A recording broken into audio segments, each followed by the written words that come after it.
All right, guys, welcome to Lolz, best setup in the world, which is the guest book themselves. On this show, we have James, who I'm literally just meeting for the first time tonight. You guys might know him as That's Okay. I certainly recognize who he's Brian told me. But welcome to Lolz. How are you doing? I'm great. I'm having a little trouble hearing you. Yeah, I think something's off on your end there, Pete. Do I sound fine, James? But I turned my volume up, so now you sound loud as hell. Does my mic sound fine? You sound fine. It's got to be Pete. My mic. Pete, what's going on, buddy? All right, let me try to fix it, Brian. Now you're good. That sounds better. All right, we're good. We're back. All right, what did I sound like? Muffled. Muffled and coming in and out a little bit. All right, well, it's so weird that only happens on Lolz. It's let's start the show over. All right. Welcome to Lolz, everybody. My name's Peter. We have Chess is Okay here with Brian Hooper. James, welcome to the show. Thanks for having me. So, have you been watching Lolz? You slid into Brian's DMs, right? Yeah, that's right. I've been doing a little coaching for daily fantasy sports, football and basketball, and some of the people I was coaching were talking about you guys, so I checked out the content and asked to come on. Nice. Are these people that are in our Discords the people that you've been coaching? I'm not certain about that. I can't call anyone out, but okay. No doxing your students. No doxing, but I've been coaching on a site called Medify.gg, which is it's a marketplace for coaches of all sorts of video games as well as poker, chess, and fantasy sports. So I happen to be an investor for the website, and now I'm a coach on there to try to get the DFS product off the ground. Very nice. I actually saw that. I Googled your name before there you the show. And you don't come cheaply, my friend. Yeah. Now I think maybe I'm underpriced though. It's possible, yeah. In poker back in the day, did you used to play poker? I did, yeah. Probably like, I don't know, 200, 300 was a pretty good hourly for like one of the better players. And I don't think it's synonymous, DFS and poker, especially back then. But yeah, so you're charging 500. I'm assuming you don't mind. It's public information, right? That is, yeah. $500 an hour. That it might be. Yeah, it might be. Depends. I don't know what you're doing over there, but yeah, I can believe it. I think that for at least the students I've coached so far, like they're quite strong on average, and it just takes like a little bit of direction. It's a lot of the questions, a lot of the things they bring up are like I'm just kind of reinforcing what they already like kind of believe to be true and give them like kind of the confidence to go like all the way with some of the strategy decisions they're thinking about. So I think it can be worth a lot if it's in a high stakes kind of situation and it inspires you to like take a line you otherwise wouldn't. Let's just back up just a little bit here. Why don't you tell people kind of your background? You mentioned poker there, and of course people are going to recognize your name from the DFS leaderboards and why you're now coaching and not playing as regularly. Yeah, so I went to college. I was a software developer right after.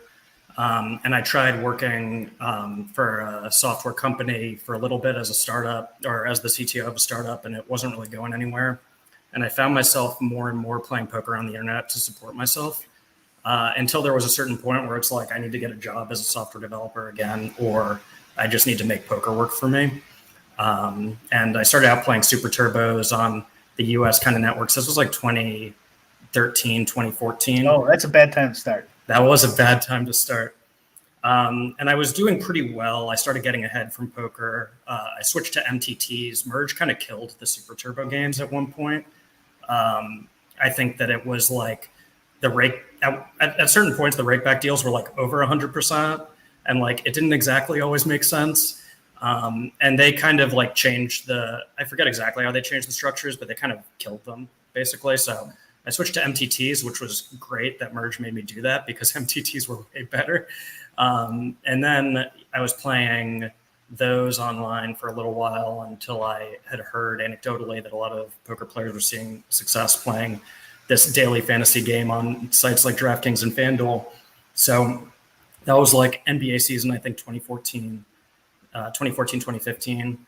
And I deposited a little bit of money, and I realized after like a week I needed to stop everything else I was doing because I knew I wasn't particularly skilled, and I saw what my opponents were doing, and they were kind of punting it off. And like my experience from poker and studying poker and understanding EV and that kind of thing led me to like really just go hard in DFS right off the start. So I kind of started pretty small, playing all of the low stakes stuff, and by kind of doubling what I made year over year or tripling what I made year over year until around 2017 when I had like an enormous NFL season, when I won the Millie Maker, when I won the DraftKings fan chip or the live final, and really kind of plateaued at that point. I mean, it's hard to beat that year. But then I kind of saw, like, when sports betting was made legal and stuff like that, kind of the writing on the wall that no matter, in order to stay competitive at the high stakes, you have to be putting in like 80 hours a week at least, I think. And for me, it just wasn't, it was really appealing and exciting to try to be the best at fantasy. And it was a lot less exciting to be putting in the work to kind of like tread water and stay where I was at. So I started looking for the next things to do. And around the same time, I started venture investing with a good friend of mine, and now he's been my partner for the past 5 years. Kind of doubling we partnered up and started investing right around like when I started hitting it big in fantasy, and we kind of were doing well. So we ended up doubling year over year what we were investing every year until 2020, when we started seeing during COVID like some of the best deals we had ever seen on the best terms because no one else was investing. And that turned, I didn't have like a particularly clever macro view or anything like that. I thought the macro outlook was pretty bad in 2020, honestly, but the deals were so great unless the bottom fell out. It seemed like some of the most, like the best companies, best business models, best teams at the lowest prices. So we kept deploying, and it turned out really well. And now we're in fundraising for our first fund. So nice. And so and was it just kind of the allure of these other opportunities with the venture capital stuff that pulled you away from DFS? Do you feel like the landscape was shifting where just the time investment wasn't worth it? How did you do that calculation? Yeah, that's exactly right. And I really wanted to, I was considering like futures trading or doing something in public markets as well. I just wanted to do something where the most you can make wasn't capped like it is in DFS, where you can make $1 million in DFS, but there aren't that many people who are making 10 million in DFS. If there are any, I doubt there are any, but it's just that kind of thing where if you're putting in that kind of work, I'd rather it be in a market where the upside's uncapped if you're the best at it. Brian, are you making 10 million? Well, a week. Yeah. You betting 10 million a season? I wish. Yeah. So what do you think about the environment when you left of DFS? Do you see it? You mentioned sports betting. So you think like guys are going to get drawn away from DFS, or the companies are going to concentrate on sports betting, or what? What's your play? I think the companies definitely see sports betting as their future. And I mean, particularly FanDuel has just let the DFS product kind of deteriorate. Like, I think we're on the same page about like some of the cash game collusion stuff that's been going on. Like FanDuel has always been like a step behind DraftKings. And now they've kind of it's pretty obvious that like they aren't giving a lot of care to their DFS product. And the same thing is true to DraftKings to a lesser extent. I mean, I think that they view their customers as valued more as sports betting. And the way I see it, like, I think that fantasy football was so popular in the US potentially because sports betting was illegal and it was the only way people could put $20 on the game, basically. And now, like, if you're deciding between making all of these decisions and making this complicated roster or just putting like $20 on the Jets, you might be flushing it down the toilet, but I think you're going for the sports bet instead for a lot of the casual fans. So I think that's some of my concern. At first, I thought it could go either way, where like I was kind of thinking at first, like, so long as there are more deposits, like people will probably do both. But I don't really think it went that way. I think it went like it kind of cannibalized some of the DFS customers moved over to the sports book. And then you couple that with like, I think for a while, DFS, like there weren't that many savvy players at all. And a lot of the new guys who have just come up over like 2019, 2020 are like super strong. And like there used to be a list of guys like Sahil at one point and like Chipotle Addict and like Osmo kind of came up, Yoda Cow, but then there weren't really like too many besides that. And now I think there's a list of like at least 24, you know, or like even 36 who are like quite strong in my opinion. Probably winners in the game. And I just feel like as well, people are getting better at a faster rate than they were before, where like, I kind of feel like when I figured things out in NFL or NBA or like on single gamers when they came out, I kind of feel like I had like at least 2 years until people would kind of catch on.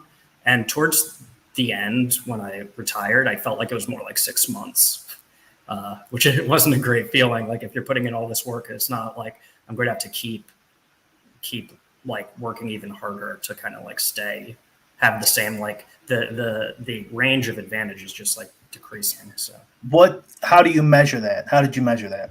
Like the range, your edge, what you came to that conclusion? Is it just I think it's in the lower right-hand corner here. Run the Sims? Yeah, you run the Sims. You run the Sims and study what your opponents are doing. I mean, I have a software-driven process. I had all of my own software to analyze slates. And I'm just looking at the dispersion of ROIs basically and how many rosters are putting it in debt. And it's just kind of like less and less every year. Mm-hmm, mm-hmm. So you put in 80 hours a week.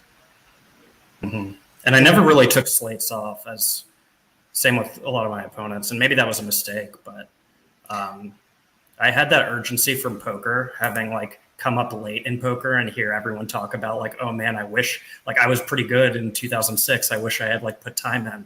And I was like, well, that's not going to happen to me. Like this is good now. And I'm going to really devote the time and effort to make sure that I don't miss out. Yeah. A lot of ex-poker players feel the same way as you do. Yep.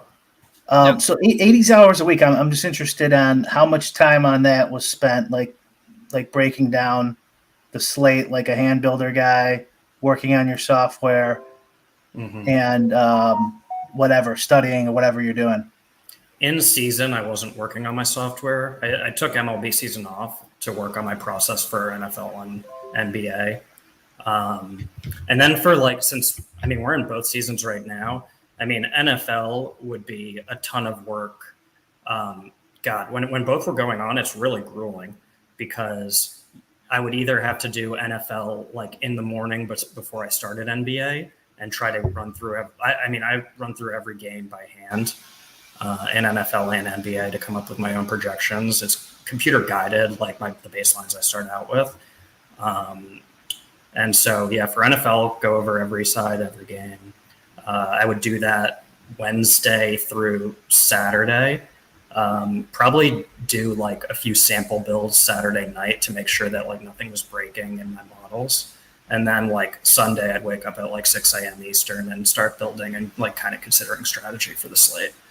And then for NBA, I think when things are clicking for me, I'm doing a game every 30 minutes, or I was like 15 minutes aside. So like the amount of time you need varies depending on the size of the slate, obviously, but I tend to start around noon or 1 p.m. Eastern. So it sounds like you have quite the a manual intervention in there alongside a lot of the automated stuff. And I'm sure Brian. I'm the API. Yeah.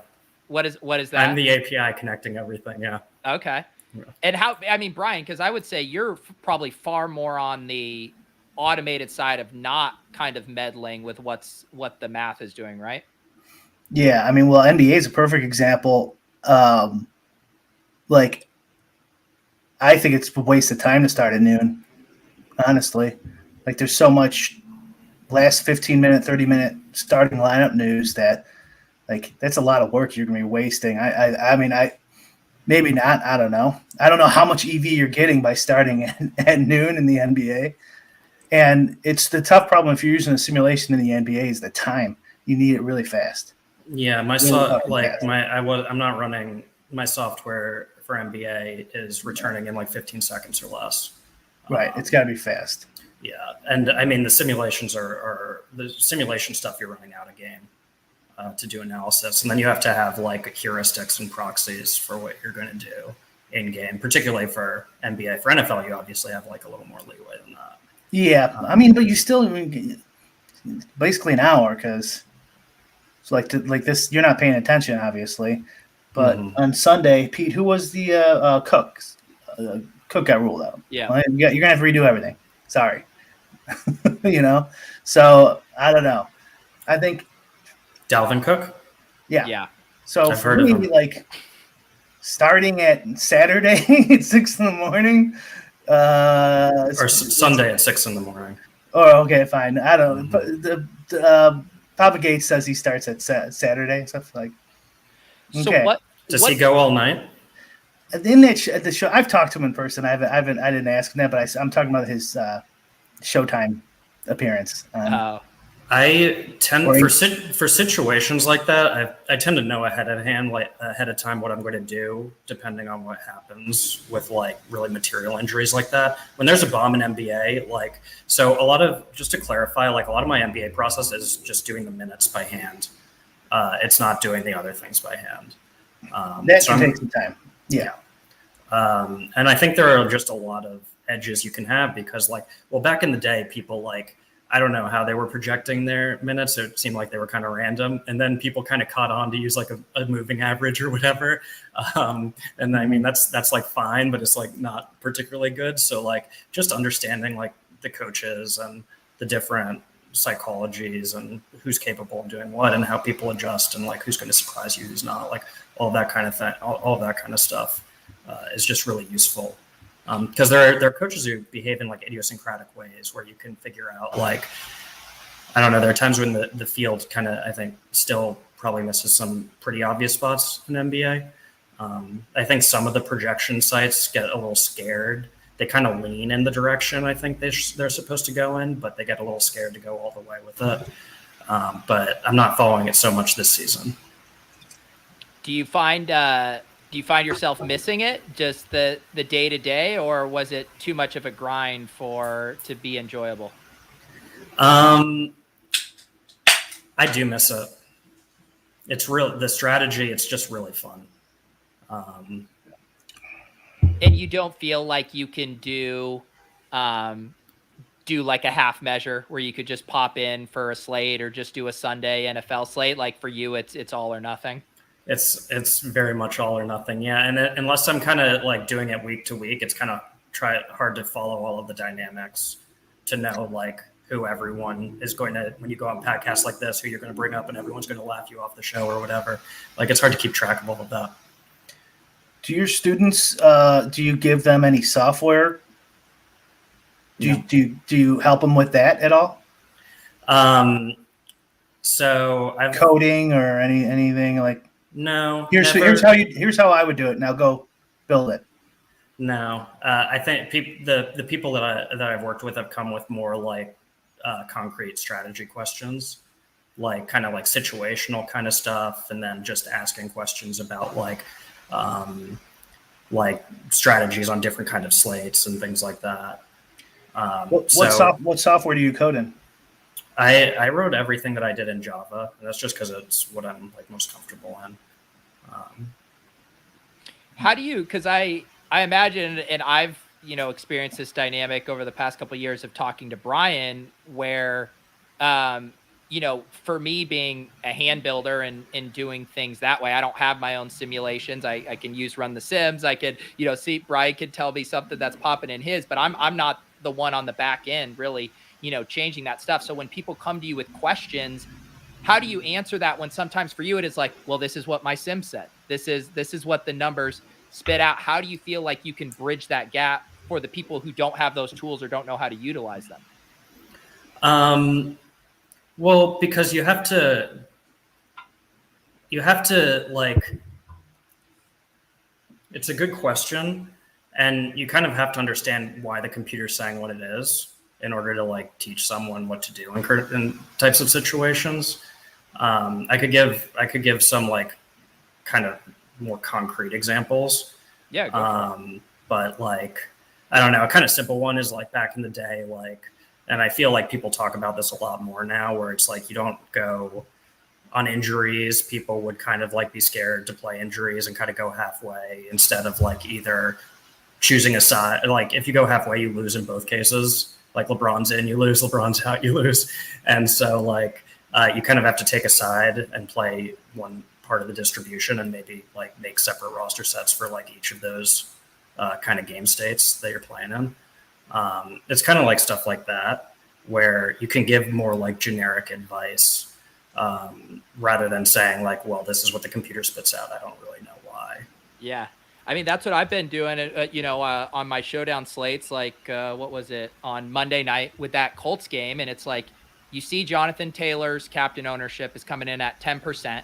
And you run the Sims, and in most scenarios, he's only showing up in about 5% of them. I can change the inputs to where the Colts win by 10 points. All of a sudden, his, optimal rate in the Sims matches his ownership. But that's in a very specific game script scenario where that's not exactly what Vegas was projecting. Obviously, he kind of got there. But thinking through how those different inputs and game flows can change what are just like median projections for players' outcomes, I think is, at least for me, has been bridging that gap between using those tools and making sure that you're able to do more than just median projections. Yeah, that's right. I think you fade Taylor in that situation based on what you said, that like you run the program and it's you need to have him at the game state that's like just like a standard div off from what Vegas is saying. Like that seems like the field's kind of stepping on their own toes there. How complicated were your simulations? Were they like play-by-play? No, kind of game, just simming out games based on like correlations, like correlated normal distributions. And then for NFL, it's not quite normal, but like having a process to kind of like adjust the curves by position for what players' distribution looked like that week. Yeah. What are some of the most kind of frequent questions or, roadblocks that your students are hitting that you're able to kind of help push them to another level? Or is it just kind of the constant feedback on specific micro situations that you're giving them confidence on? Yeah. A lot of people will be like, this is like, let me tell you what I think about single games and what my strategy is.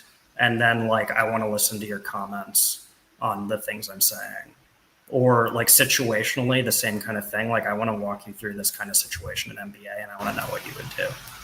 I think that's where the people are seeing the most value. Brian, would you ever do coaching? I don't know. Probably not. Maybe. I mean, I'm not opposed to it really. I think it's like, it's a little too much all or nothing, though, I think, in my opinion, like the way I would want to do it. Like in poker back in the day, it was, especially before the GTO stuff was as good as it is now, like there's a lot of just general theory talk, And so, like, you could do that for fucking hours. Mm-hmm. Well, like the way I do it, I'd be like, here, copy this. I don't know. Like, I mean, you might be able to improve on this. Fuck, I don't know. Like, but it's really just improving the simulations and stuff. So like how much how much of like, if you could put a number on it, like, let's say NBA and NFL. Start with the NBA. How much is like it's a sim matter for you, and then the rest of it is like your hand build or your theory that makes you adjust. Like, how much is going into that? Like, 20% this, 50% that. How would you break that down? Well, NBA is just like the players mostly have normal distributions, or like at least normal distributions that have like two different mode or bimodal. So, I mean, it's going to be, I mean, there are basically like three factors in projection. It's like, or three factors in DFS. It's like median, standard deviation, and ownership. So, I mean, you've got to have a process for how you're going to think about all three of those. And then I would study with my software to try to figure out the relationships and things like that. But then I'm ultimately like the glue that would hold everything together during crunch time, that from 5:30 to 7. And then like obviously having a strategy for like after lock and adjusting and how you're going to adjust to bombs and various situations that are going to play out, I think is like really important too. I think that's still like a big opportunity to have an edge. Like, I don't think people are particularly good at swapping. I'm just starting to hear people talking about it, and kind of like, I don't know, everyone, I think, at least in the high stakes, has some sort of strategy, at least for late swap, but I don't really think many people do it particularly well. Yeah, that's true. Hopefully they don't watch that part of the show. Just cut that out, Pete. That's a sorry, Brian. Paul's asking if you taught Whistles Go Woo. You mentioned some of these strong players that have popped up in the past couple of years. Are there any that come to mind? I don't know Whistles Go Woo, but I think he's one of the strongest players. I think he's an adjunct professor. He's a what? He's the adjunct professor. Did you know that? I did not know that. I don't know anything about this guy except that he showed up maxing the high stakes, and I thought that he was one of the best in the game, and that he just came out of nowhere. Do you think he's a fed? Think he's a plant? Is that what you're insinuating? I mean, he could, like someone on a new account. Like, you don't just show up being that good. Probably the low stakes, buddy. That's quite the accusation, but okay. That he wanted in the low stakes. You'll have to. Have you ever seen just his DraftKings World Championship celebratory video? Have you ever seen that? Where he was drunk? Yeah, that was great. Okay. Yeah. And so then we had him on the show. What was that, Brian? Like 3-4 months ago, probably? That's a while ago, yeah. Yeah. And the duality of man transpired, and we're still trying to figure out who Whistles Go Woo is. I was wondering if he was drunk or if there's a puppet master and someone else was the player, but I don't know. There's the conspiracy for you. Exactly. Who are some of the other players that impress you right now? I'll let you guys name the names, and then I'll confirm. Here, I got the list open right here. All right. Okay. A guy named Osimo. Have you heard of him? I think Osimo is one of the best GPP players, actually. What do you think? I mean, I give him crap because he's a nerd, but like, I think he's super strong. He admits that he's not very good at cash. I think he has a clue in new game structures, like faster than anyone else, basically. And he's in general like quite tough in GPPs. Androids can't be nerds. Next person is Mark Levin. Mark Levin is a cheater, so he has defrauded me and people I know out of money by just having the worst collusion strategy I've ever seen, and then basically it got better over time. It was the most obvious collusion setup over like a season that you've ever seen. It's absurd. Like, this guy's an idiot. And he also was dust in DFS, and then he got good over time in the same way that he got good at collusion. Why don't you just study first, buddy? Is this the 3-man collusion? Yeah. Him and SRM? SRM's a total fish. Sorry, I'm a little mad about these idiots, but... Why don't you explain? Because a lot of people aren't familiar with how this kind of collusion thing worked in the high stakes 3-mans. Yeah, so in the 3-mans, you can collude with someone where they try to dupe with your opponent, and you play in another roster, and you can guarantee it so that your opponent basically loses in the long run. And I mean, it's collusion if you just play with someone in a 3-man and you make sure you don't dupe. That's a major edge, because like, I mean, the math is quite simple. Like, it's a winner take all. So if you dupe, then you're only like, I mean, you're just going to split it when you win. So like the math just doesn't add up. The guy's winning a 50-50 to win 3-1. Or you're trying to guess the other guy's lineup. Yeah. And it's kind of easy to do, especially if you have one guy who plays like the top Daily Roto roster, like back in the day when SRN only played the top Daily Roto roster because for whatever reason he thought that was a good strategy, or he thought that Daily Roto was better at DFS than he was, and he was sitting in every game and probably breaking even or losing or whatever he was doing and giving it away. And then he decided, I can't win money in DFS. What if I collude with this guy Mark Lovin? And I mean, Brian, you said you stopped playing 3-mans a long time ago, right? Because of that. It's like in every game gambling, you got to protect yourself, right? Like even if it's conspiracy, like you kind of feel like a conspiracy theorist. It's just a good trait to have in gambling. But like, I don't know if I saw some of the evidence, but like. I do play 3-mans in Yahoo, and he plays on there. I should probably stop doing that. I think about it. I liked Mark Lovin. I thought he was like a lovable nerd, and I thought it was admirable how much better at DFS he got. I thought he was quite strong. And then it's kind of like a negative tell if you start colluding, because it's kind of saying like, I mean, you don't think that you can beat the game to a certain extent. Like it's kind of pathetic, honestly. Like the 3-mans weren't that tough, like, and you're colluding with one of the weakest players in the 3-mans, like. Come on, buddy. I thought more highly of Mark Lovin than that. In poker, what would happen, like this is my experience anyways, but like in 5-10, 10-20 or whatever around there, cash games back in the day, before this young man even started playing online, what they would slow play each other. And like you notice it, like it's tough if you're playing 10, 12 tables at once, like but like eventually you just like you could tell like these two fucking guys never raise each other. And so, like, it also fucks with the stats. Like, back, we would all have HUDs and stuff like that. So, like, their stats would get adjusted, too. So, because they weren't raising each other. So, they would look a little tighter and shit like that. And, like, and then they'd play you, like a solid strategy. So, and sometimes it'd be, like, 3 guys at the same table. Like, it could have been in my head, but it seemed like eventually that started happening all the fucking time. So, you get the ghosts, it wouldn't surprise me. Sorry? Like, you get the ghosts too when a guy's like playing 14% of hands, and then it's just the final table he's playing like 35%. It's like, what happened? Are there any other areas where you think collusion is happening outside of the 3-man stuff that people should watch out for? It's just not possible to collude in other formats besides 3 and 5-man. Okay, so that's a popular argument with the Burrito brothers, Chipotle Attic and Papa Gates. So you say impossible. They're not doing anything wrong, right? Do you think that they're so good that you don't want to play against their 300th favorite roster? Is that how much better you think they are than you? So okay. Well, that's not the accusation. The accusation is that's my question, because I don't mind if they're playing out of the same role and they want to play 300 rosters against my 150, because I think I could beat their top 150.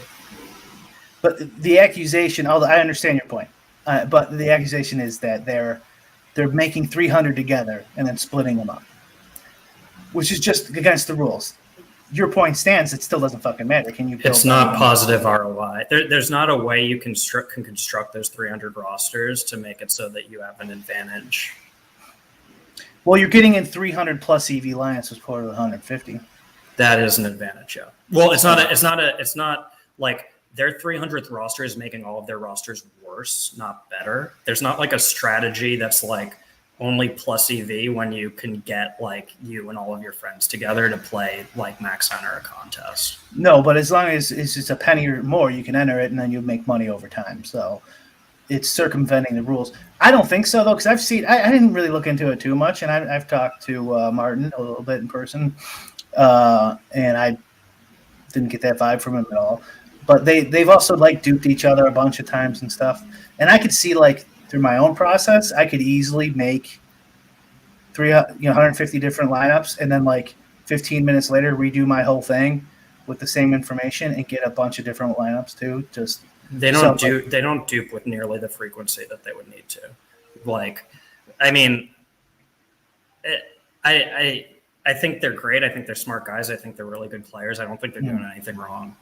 But I do think that they have at least a majority of their process in common. And I mean, I think they don't dupe. Like, I don't think, like, with how much of their process is in common, they would be duping so, like, 8 to 15 times at least, you know? I don't think so. I think I could do it where I wouldn't dupe that much. But either way, how about here's another myth. Sorry to cut you off, but here's another, or not another myth, maybe it's true. The syndicates, hundreds of guys working together, making lineups. Mm-hmm. Yeah. I think that happens. I think that particularly there are a lot of accounts. I mean, yes, that happens. There are a lot of accounts that play under 150 on DraftKings, on the single gamers, where there'll be accounts out of nowhere that are putting in like 80 lineups, 70 lineups, and there are only so many guys who are playing winning rosters, so it's pretty easy to find with my software when it's like, oh, these like random new account is like behaving like all of these other ones. It's like pretty easy to pick out, but like I don't know like a lot more than that. I can't say who they are. I just know that there's like one person, or it's like there are only so many people who can win, right? So like, yeah, when you have these accounts, why would you ever play an account if you're a great player, 66 entries or like 50 entries? You know, that doesn't make any sense either, though. Why not just go the full 150? I think because people look at that. Yeah, I guess. I don't know. We got stupid cheaters and smart cheaters. Is your burner Twitter account Ben the Better, by the way? Because you would agree everything you're fucking saying here. Oh, is he a conspiracy guy? I mean, these aren't conspiracies. I mean, I think this is just. I'm joking around. He's kind of a popular person on our show that we mention quite frequently. Why do people clown on weak player? Like, is DFS so easy that you could just go around clowning on people? He's a sports bettor mainly. And he's picked fights, and wanted to do all these head-to-head challenges. So it was kind of one of those. People weren't just going around looking to dunk on Ben the Better. He's been very publicly asking for it. Osimo was really smart because the day he clowned on Empire Maker for duping is the day I quit DFS. Wait, so he got me out of the game. He was smart. Why? I don't get it. Why would that get you out of the game? Because you punt. I mean, you're just clowning on like some of the high stakes, like weaker players for doing like a pathetic strategy. Like, I think this is the most fire we've had thrown on this year and a half. Is that so much fire to say that you're in like a 10-man 5K and you're duping with like your buddy? Is like I mean. That's what started that whole thing, really, actually, kind of. I don't know if people, like, why would you say that? Like, it's kind of crazy that Osimo did that. I hope he gained a lot of viewers for that. But he also got me out of the game because I was like, well, this is just getting too tough. If, like, you're gonna tell the spots, excuse me, that they're, like, playing wrong. Like, what the fuck am I doing? Well, what do you think about? He does have a business, so. Yeah, he does. I mean, he made people a lot better. Like, I think that he kind of hurt the games to an extent. Yeah, I think I know. Yeah, I agree. Yeah. I'm trying to get him to retire, but he won't. No. I mean, the guy went on his honeymoon and could barely stop tweeting about not playing DFS. It was like, we get it. You really wish you were playing DFS. It's a good content strategy. What do you think about that? Like, I mean, that dynamic, you mentioned the duping stuff. I mean, you can go pull up the lineups in the Thunderdome, every week still, and guys are just dumping their cash lineups in there. I mean, what do you think about that dynamic? I think that's great. I think that's great for the game. Like, I mean, do I need to say anything more? Yeah. Yes, go say more. Like, I love it. I don't want to ruin the games for anyone. I mean, do what you think is the best strategy for you. No, we've talked about this dynamic on the show where we're not moving markets that much. I promise you. No one's listening. I think I've said my piece.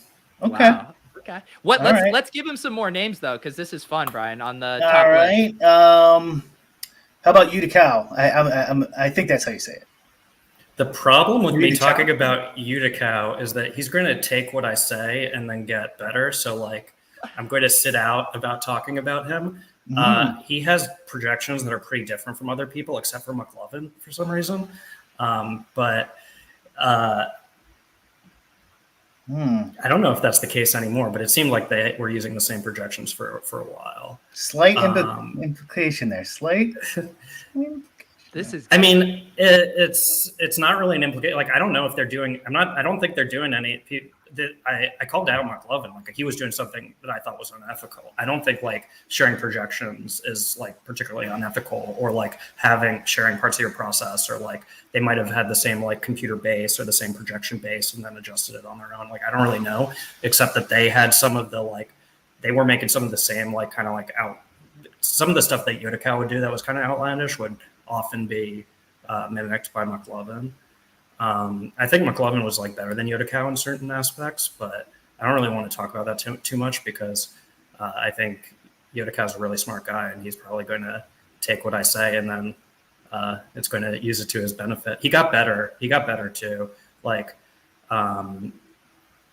he was, I think he went through a rut where he wasn't doing so well or he wasn't that good. And then I think he turned it around in like 2019, 2020. But what I thought part of the reason you were willing to come on here and be so forthcoming is because you don't care anymore because you're out of the game. So why are you worried about the games getting harder? Well, I'm still invested in some of these dynamics. How so? Well, I have a lot of friends who play DFS. And so like, I don't want to just like come out in the open and just like make people arbitrarily like way better or anything like that. I don't have a brand. I'm not going to do what Osimo did. I have a good one. But and then after that, I want to hear who these friends are too, if you're willing. So how about this guy? Go Sixers, go 76. A reasonable guy. I think that if you see someone post screenshots on Twitter, that is one of the most negative tells you can have about their skill. And I'll kind of leave it. That's like one of the biggest red flags. And if you see a guy who's posting screenshots, he plays in the high stakes, I think that you're probably going to want to target that guy. So that would be Borders Road too, huh? I don't know who that is, actually. Oh, okay. There you go. He just wins all the time, I think. Brian, do you post screenshots? I don't think you do. Bric is too strong in the Sims to. I don't think I've never. I think the only time I've seen Brian post a screenshot was a joke about your crowns. Yeah, that's the one time I've seen. And the dunk on Ben the Better. That's it. I've never posted a screenshot. I saw Ben the Better tweeted that his cash lineup's good 40%, which is pretty good. Wait, yeah, I did see something about that. What was? Enlighten me. Do you know the whole details there? He said he talked to Bryce, and Bryce said that he was going to live 40% to win and heads up, and I think that's pretty good. I mean, you need to win over 50%, right? I mean, we have to pay Bric, so maybe they were talking 3 minutes. Okay, all right. What do you think of Bryce? I think Bryce is pretty strong. Yeah, I like Bryce. I think he's a good guy. I met him at one of the live finals. Yeah, I think he's pretty good. I mean, he focused on cash, and he was on that was it like 60 Minutes or something program, just being like a baller in college. I thought that was awesome. I've seen that. I need to see it. Someone send me that clip. Yeah, it's good. Yeah, it's just like it's like college buddies just like eating pizza and drinking beer, and he's just on his laptop like grinding projections. Yeah, he's a smart guy. I think he's done pretty well in cash. Like the way he thinks about it, I think is like he has a pretty good process. So I wouldn't be surprised if he's a pretty big winner. So who are your bros? What's your DFS posse you're rolling with? I think like a lot of people know that, but I don't. I think I'll leave it to the. I think people know, but I'm not going to name any names. I'm not going to name who the Chess is Okay disciples are. I'm not going to call anyone out or dox anyone.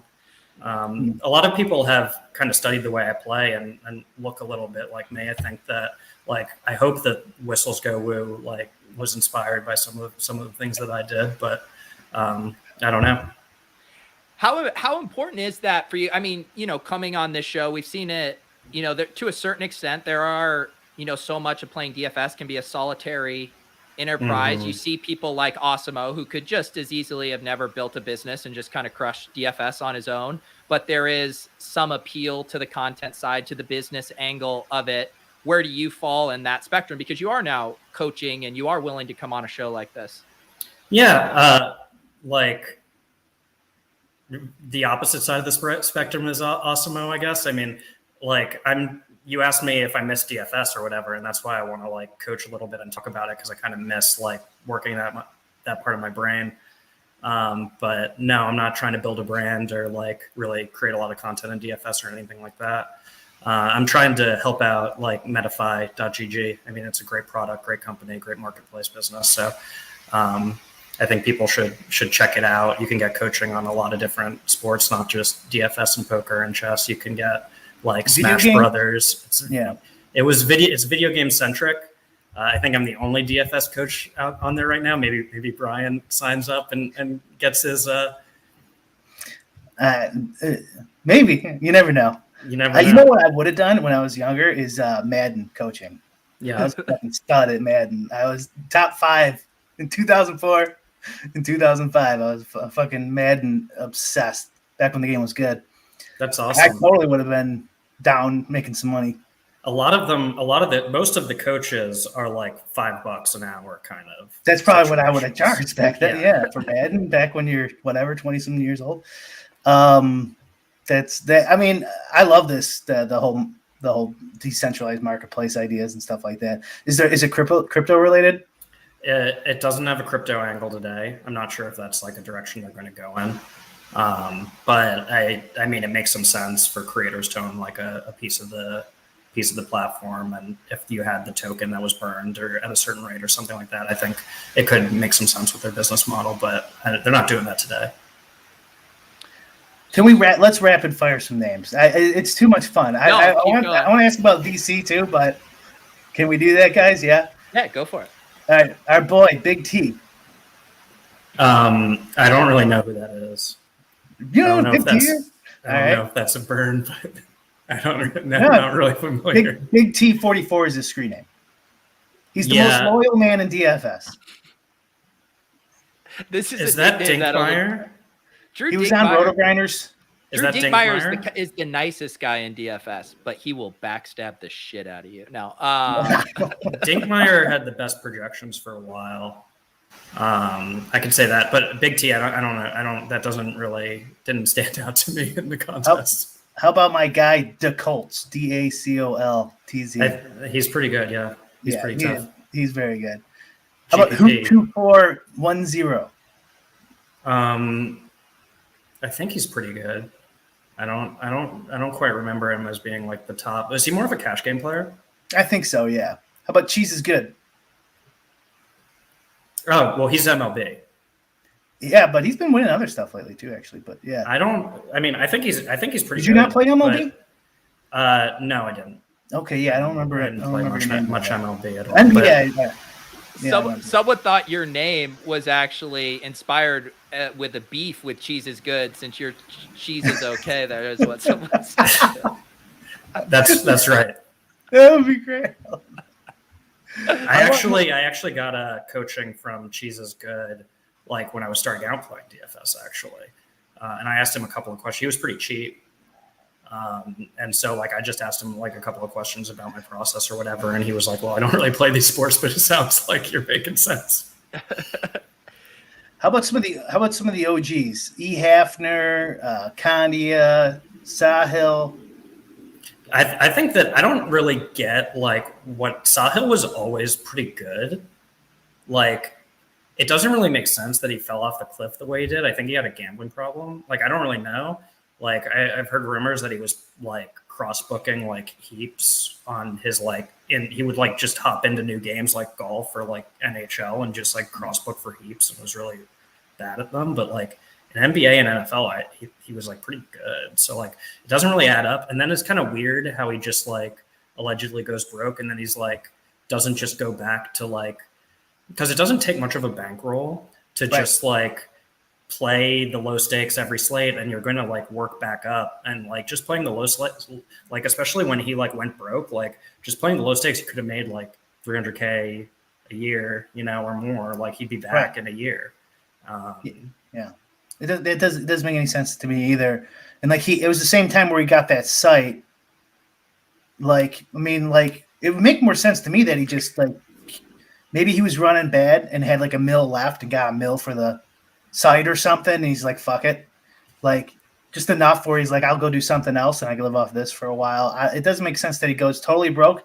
And then, cause it was a while ago. So if he was good, he could have came back with he $5 was grand. good. It didn't make sense. He just started blasting too at certain points. So it like made sense. Like, I think he might have had a gambling problem. Like, I just really don't know. Like, I hope he's doing well. Like, I always thought really highly of him. I remember I saw him at a live final, like, around the time he was going broke, and he looked like not well, basically. Like, I don't know how to describe it. He just looked like a guy who took one look at him, and he's like, that's someone who's losing a lot of money. No, okay. That sucks. If that's true, that's definitely – there's also, like, you never know someone's – you never personal know. life and mental health and stuff like that. Yeah. Poker Well, I always thought really there. highly of him. I thought he was always really tough. It sounds like you share a similar perspective as Brian when Brian is guarded with his stuff, where he's not worried about the 99% of people. He's worried about the 1% that could turn into monsters with the right information. Is that how you feel? Well, I will say that, like, when I first started out, Sahil said, like, one little thing in an interview, and it completely changed the way I was thinking about DFS. So, like, and then I came for him and beat him. So, I mean, what was that thing? That's what happened to me, though, with, like, Raging Phillip and, like, Whistles Go Woo. So, like, what do you want? What do you remember what Sahil said? It was something about game theory. I don't remember exactly what it was. But it just reoriented how you just in general were processing things. It was kind of like what I'm talking about with my coaching. It's like, oh shit, I'm really onto something. I need to like go harder with these things, these strategies I was kind of playing around with. Like it gave me kind of the confidence to be like, yo, I'm on the right track. That's a little different. I've had the similar thing in poker back in the day with Taylor KB. I've talked about it on the show actually. What about E. Hafner and Kandia? I'm trying to think of the original OGs and stuff. That kind of sums them up, right? Those three guys. I think that. Oh, what about our boy CSU? I think they did pretty well.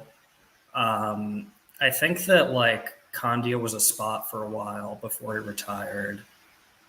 But he was one of the first people to do like a lot of he was probably the first person to take like kind of like a system kind of process-based approach to like NBA and stuff like that. And it's not surprising that he saw great results, but I think that he kind of like had trouble adjusting, particularly like in game when things changed. He was pretty weak. I think he had trouble like in crunch time back in the day. Like I think he would like hang rosters and stuff. I don't quite remember because it was like a long time ago, but a lot of people, I don't know if that still goes on, but that's like a weakness for a lot of the guys who are playing like every game, every slate, like just like hanging rosters on like, if you want to think about who like Osimo is, Osimo changes his cash roster last a lot of the time or whatever. Like there's spots like that. Chess, you always are like looking over your shoulder as if Osimo is actually staring you down right now. Do you have your buddies over? Yeah, I'm getting buzzed if I say the wrong thing. Did you enter your lineups at the DFS library? Just like there's a bunch of DFS players in a public place. Well, I feel a little guilty. I still feel a little guilty like talking publicly, I guess, about like process and stuff like that. Yeah, I'm looking around. Is anyone hearing this stuff? You're good. What do you think? What do you think about sports betting? Do you think about getting into that at all? Yeah, I think sports betting is pretty soft, but it's again like just the amount you can win. Sports betting is not as like uncapped as in other things. Like it's a lot about the process of like getting new accounts all the time and like having runners and like that kind of like operational like kind of logistics infrastructure, and it's like not as interesting to me, I guess. This VC business, what's it called? Venture capital. No, I know what VC stands for. Not like your actual business. I'm assuming. Yeah. So I'm raising a fund called Gutter Capital. Gutter. Gutter. Like gutter. Like the trash. We're in the Like gutter. rock bottom. Yeah. My partner and I have invested in about 100 companies over the past 5 years, kind of doubling what we were putting to work every year. And it got to a point where in 2020, we were like, well, we're doing so much that we need to be doing this full time. And then taking another step, it's like we're missing out on opportunities. We're spending a lot of time working with founders. We're getting allocations in the next round, but we don't really have the cash to deploy ourselves. So figured the next logical step was making it available to other people. So we're out raising a $15 million fund right now. And that's our first fund. So the first one's the hardest to raise, but we've been fundraising 3 weeks and have over half of it committed, good chunk. So I think it's only a matter of time until we're ready to go. Do you have any of your own money in the game? Yeah. Yeah. Big time. Yeah. Oh, okay. All right. Yeah, it's the sort of thing where I put at the time a fairly small percent of my net worth into these kind of venture investments, and it kind of turned into a large percent of my net worth over time. I think some people in the poker and DFS community experience that with crypto and stuff like that. But for me, it was just investing in these kind of enterprise software businesses mostly. I was just going to ask what kind of markets and sectors that you had. But so do you have any other domain expertise from those, or that's just where you thought there was the most meat on the bone? That's a lot of where we started out, because my partner sold his company to WeWork in 2019. So he had a lot of experience in the New York tech scene, and he had a really good network. And that's how we started sourcing deals and talking to companies. And then over time, we just grew a network from the investments we made. And now most of the best deal referrals we get are from other founders we invested in, from the over 100 businesses we did. So it's just kind of evolved over time. And we were generalists, just doing early stage software, trying to get as early as possible because the returns are best when you go early. It's easier to turn $1 million revenue company into 10 million often than it is to go from 10 to 100, or always to go to the next order of magnitude becomes harder and harder. A lot of your competitors don't even start paying attention to you until you get over 10 million revenue. And then if you have really big competitors in this space, they might not even pay attention to you until you get to 100 million revenue. So it's that kind of thing. And then, my partner's business was a marketplace kind of business model. So that's naturally where we started and what we understood best. And I've just gotten to know and understand different kinds of businesses better and better over time. Was your partner a gambler? Not at all. He has we have really complementary skill sets, because I think losing money and putting money to work makes him feel uncomfortable. So I'm building the software guide rails for us and being no, this is the optimal strategy. This is the computer says this is how we're going to approach it. Nice. And I mean, we see so much overlap now from DFS, from poker, from sports betting guys into crypto, NFTs now. Have you dabbled into any of that realm, or are you just kind of sticking with this VC stuff? I traded some futures for a little bit. I was considering whether I would do venture or currency futures trading, crypto futures, that kind of thing. I think it's a good opportunity. It's a good spot. It's just a matter of where you want to focus. And the venture stuff was really taken off more so than other things. So that's why I chose to focus on venture. I mean, people have done great with crypto. I don't fully understand why some of these coins get the valuations they do. I think that maybe the network activity and what nodes are going to be paid to operate on these networks it's not going to in the long run sustain it. But I haven't been looking too much at the network activity at the popular Bitcoin, Ethereum recently, but for a while it was down significantly from January, February, March of last year, or I guess it was this year. Yeah, the frothy kind of February, March of this year. I don't know if it's recovered yet, but I'd consider that when you're looking at the price, especially on the recent run in Bitcoin. Is the run up in price going to bring in enough people to the network to kind of get the activity bumping and justify it? As we wrap up here, because a lot of people in the chat have been asking about the site where you do coaching. Will you just say it slow, and I'll type the name of it in the chat for people too? Yeah, it's metafy.gg. METAFY Yeah, that's right. .gg. Yes. All right, metafy.gg. And then Travis Petty, high stakes DFS player, was pulling your profile from the site. I'm confident that I retired at the end of 2020 as one of the biggest winners in the game, if not number one. Yeah. I can't tell if Travis Petty is offering, some skepticism here or not, but do you want to speak on that claim? Well, I think Travis might be the number one NBA winner of all time. I don't know what his stats look like in results. I think Travis is a great player at NBA. We met. We went to dinner once. It was like a DraftKings, at a live final. Jordan, the VIP host, brought us all to dinner. Yeah, I think Travis is great. I think that I might be the biggest winner in DFS. I really don't know because these things aren't tracked. But I don't know how many people are. I don't even want to. I don't even look around. I don't even want to say what the numbers are. I don't know how much Asamoah's up. I don't know how much Chipotle's up. I don't know. That's quite the Jordan maneuver, huh?